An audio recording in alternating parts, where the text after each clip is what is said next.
Bienvenue dans cette nouvelle vidéo.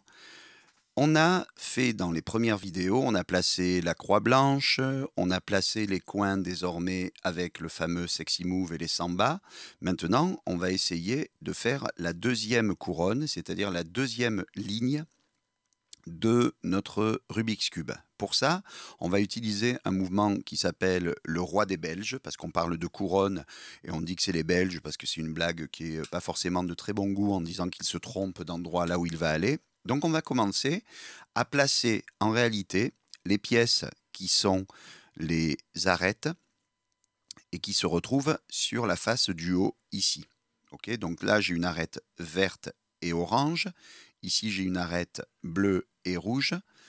Ça, c'est une arête, mais qui est sur la bonne face. Donc, du moment où il y a du jaune sur une arête, je ne vais pas l'utiliser. Et en réalité, pourquoi elle est ici? Parce que vous avez vu qu'il y a déjà une arête qui est placée, par hasard. Donc ça peut arriver, avec les millions de possibilités dans le Rubik's Cube. Parfois, c'est un peu plus simple. Donc là, on va s'entraîner d'abord sur la première arête, c'est-à-dire la bleue et rouge. Donc je vais placer l'arête sur la bonne face en la mettant face à moi. Et vous voyez que cette arête, elle est censée se placer ici. D'accord?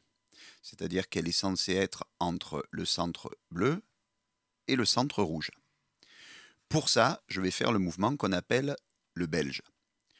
Le belge, comme il doit aller vers la droite, il se trompe, il va vers la gauche.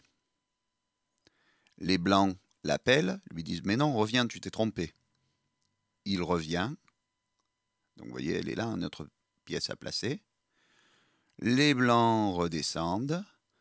Il s'est trompé, donc il continue. On va faire tourner la maison en faisant tourner la face de devant. On ramène le belge et on replace la maison. Vous voyez que désormais, ici, ma tranche correspond. Et je commence à avoir des faces qui commencent à être bien résolues.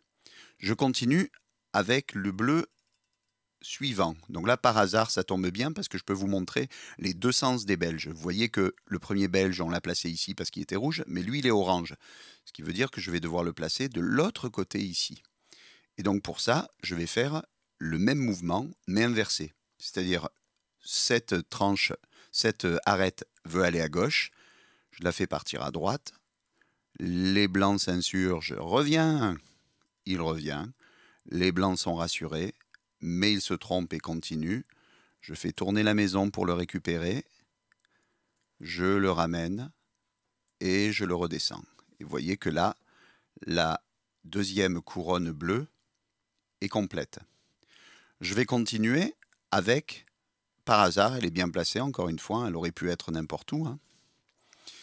Je vais continuer avec cette arête qui donc est censée rejoindre le côté ici, entre le vert et l'orange. Elle se trompe de sens, elle va vers la droite. Les blancs l'appellent, elle revient, les blancs redescendent, il continue. La maison tourne, on le ramène et on le place. Désormais, ma deuxième couronne est complétée.